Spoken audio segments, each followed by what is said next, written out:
3. The signal is cleared and we are going live. This is a special bulletin from the classic Cool Broadcasting Company. June 1942. The war has entered a new and dangerous chapter. In New York Harbor, the great French liner Normandy lies on her side beneath the smoke of Manhattan. Once the pride of the Atlantic, now a burned and twisted giant. Rumors of sabotage spread through the docks and the corridors of Washington. On the dock now.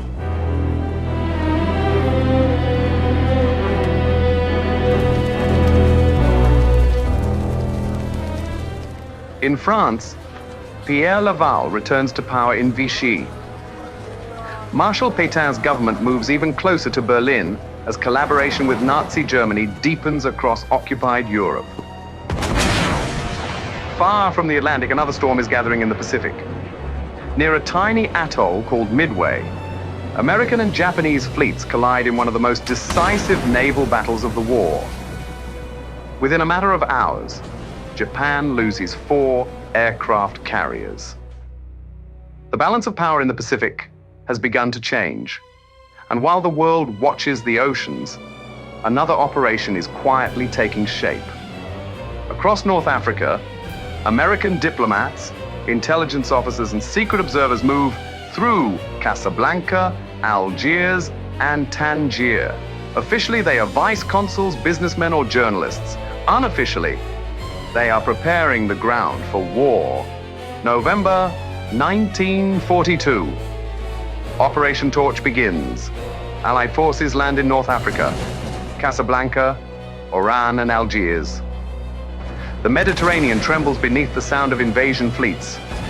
In Algiers, secret negotiations unfold inside the St. George Hotel, where Vichy officers, resistance figures, and Allied representatives attempt to decide the fate of French North Africa.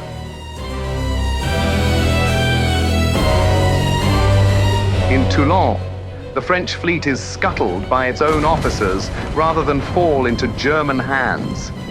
Battleships, destroyers, submarines burn beneath the smoke of the harbor. And in response, Hitler orders German forces to occupy all of France, sweeping southward into the so-called Free Zone. By the end of 1942, there are no more illusions left in Europe. Only shadows, only secrets, and a war that is now truly global. From the classic cool newsreels, this has been Clifton Langford. Tangier was changing. At first glance, the city still looked untouched. The cafés were still crowded. The white terraces still overlooked the harbor. And every evening, music still drifted through the warm North African air. But beneath the lights of Tangier, another war had begun. Not a war of tanks or artillery, a war of voices.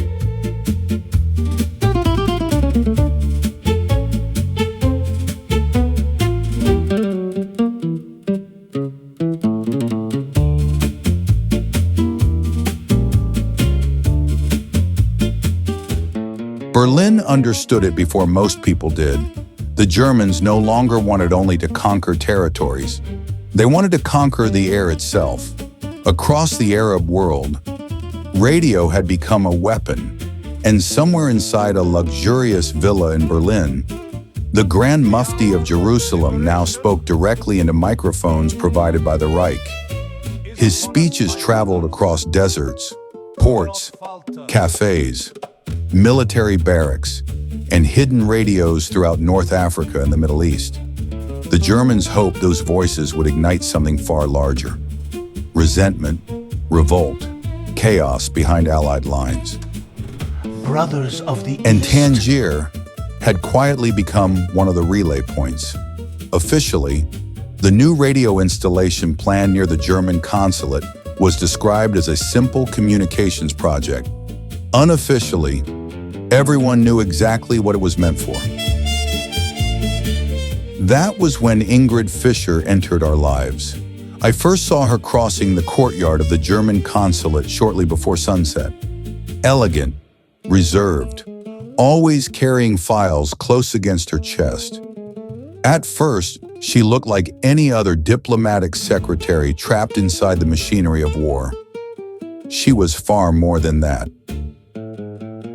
Paul Pasquier introduced us several nights later inside a small café hidden beyond the Petit Sacco. That was where we learned the truth. Ingrid was Jewish, or rather, she had once been forced to stop being Jewish in public if she wished to survive.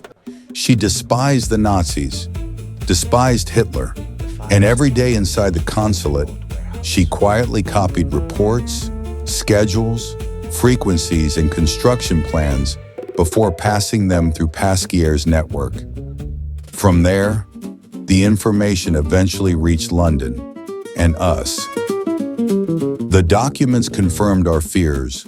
The Germans were preparing a much larger radio operation across North Africa. Tangier, Casablanca, Algiers, and Vichy authorities were looking the other way. Then London sent new instructions. The American consulate in Tangier was expanding its listening and jamming operations. Officially, nothing was happening. Unofficially, an invisible war was already underway inside the city. The first shipment arrived aboard a small cargo vessel just before dawn. On paper, the crates contained canned tomatoes and agricultural supplies. In reality, they carried radio transmitters, vacuum tubes, signal amplifiers, scrambling equipment, and enough material to build an entire interception network. Veronica and I collected the shipment ourselves near the docks before sunrise.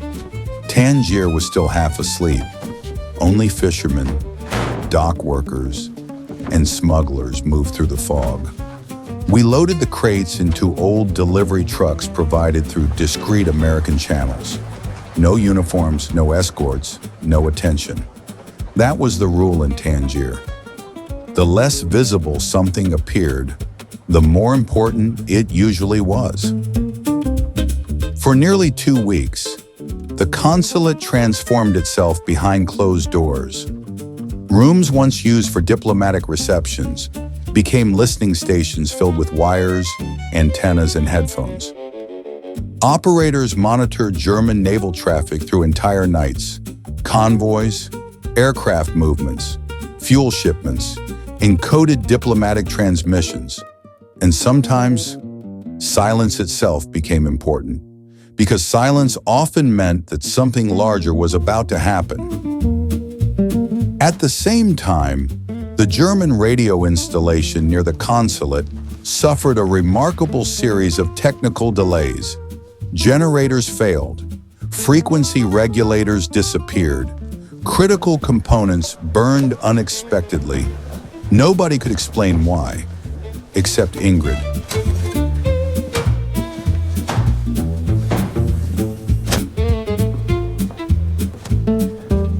She moved through the German compound like a shadow, always calm, always elegant, and every night, she quietly carried another fragment of the puzzle into Pasquier's hands. Then came the next order from London, Casablanca. The Americans wanted the same listening operation established farther south, larger, more ambitious, closer to what everyone now suspected was coming. Operation Torch was no longer just a rumor, it was becoming inevitable. The remaining equipment was packed inside ordinary luggage, transmitters hidden beneath clothing, documents concealed inside shaving kits, one entire receiver dismantled and hidden inside Veronica's gramophone case. She claimed nobody ever suspected a woman carrying music. She was probably right.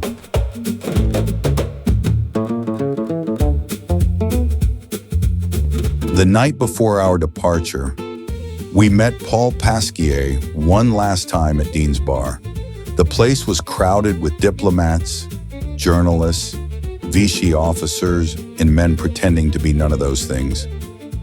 Pasquier arrived late. Without a word, He placed a sealed envelope between us and ordered whiskey.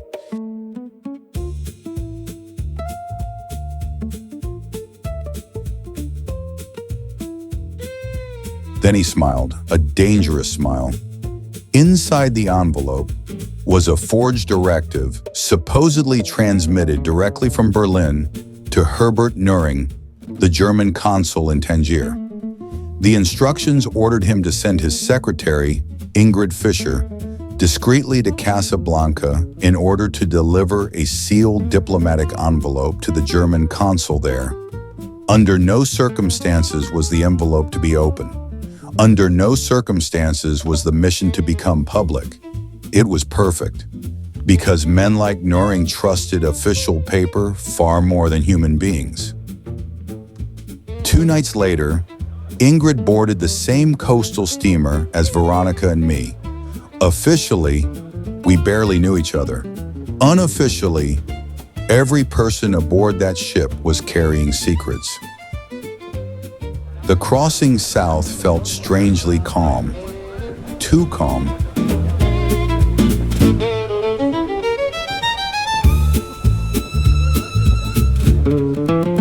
Such a lovely breeze today.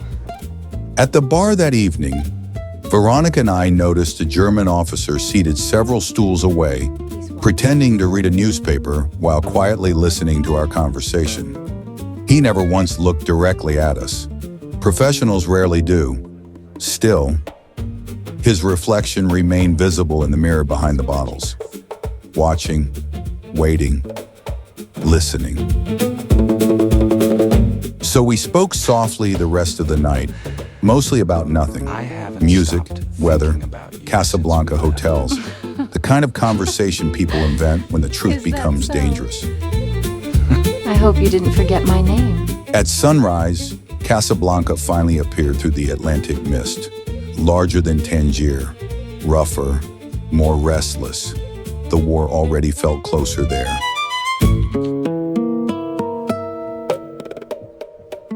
A black consular sedan waited discreetly near the docks. An American driver stepped out, nodded once, and loaded our luggage without speaking. Veronica and I entered first. The car moved through several narrow streets before suddenly slowing near a crowded intersection. The rear door opened, and Ingrid slipped silently inside.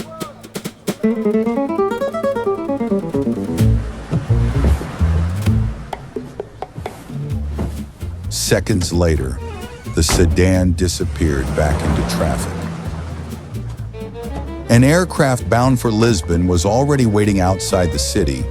From there, another route would eventually carry her across the Atlantic, away from the Reich, away from Tangier, away from the shadows that had followed her for years.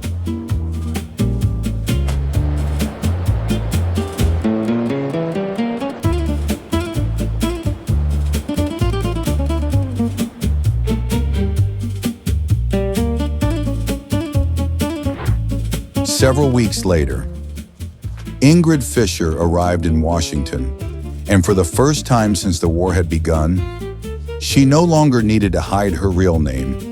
The OSS offered her a position inside its growing intelligence network. She accepted immediately.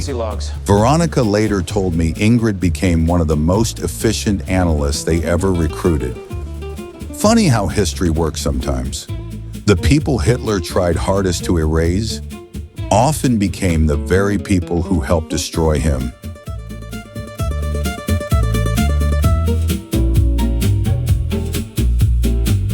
And somewhere beyond Casablanca, another chapter of the war was already waiting. Algiers.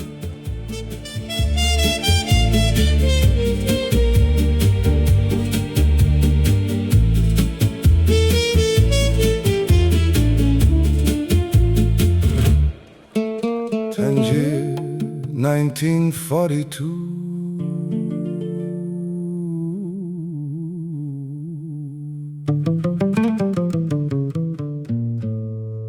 Nothing was ever what it seemed.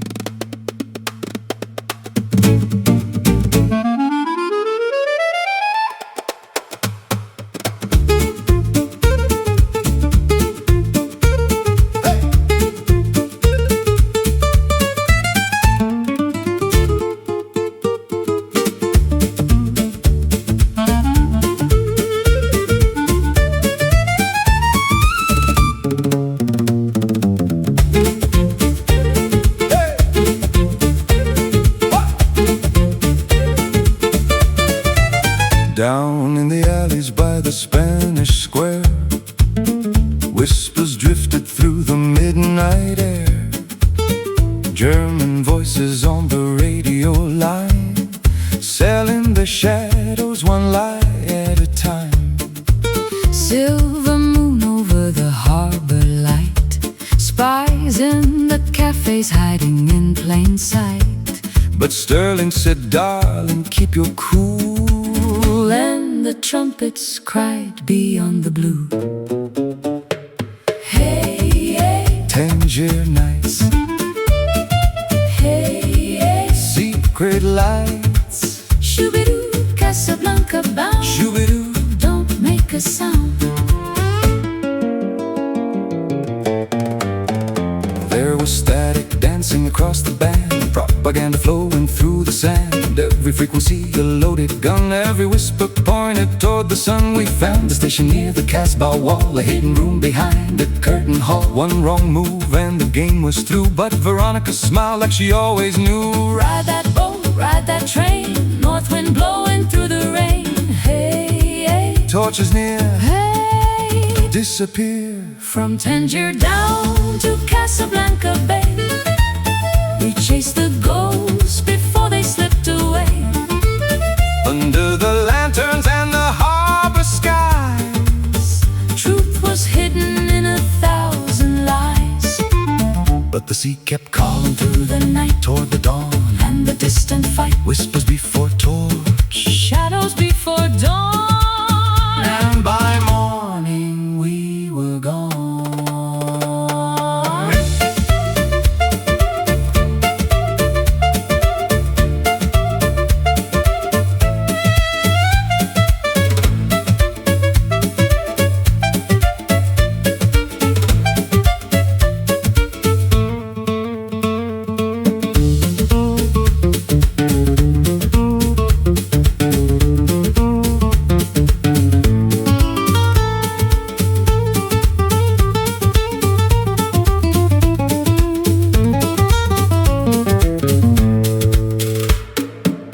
Hats watching from the crowded pier, Suitcases heavy with borrowed fear, American paper stitched inside my coat, and destiny waiting aboard that boat. engines humming through the Moroccan tide. Casablanca waiting on the other side, Operation Torch was moving fast. and history breathed beneath the mast. Shabba-da-da, shabba-da-doo.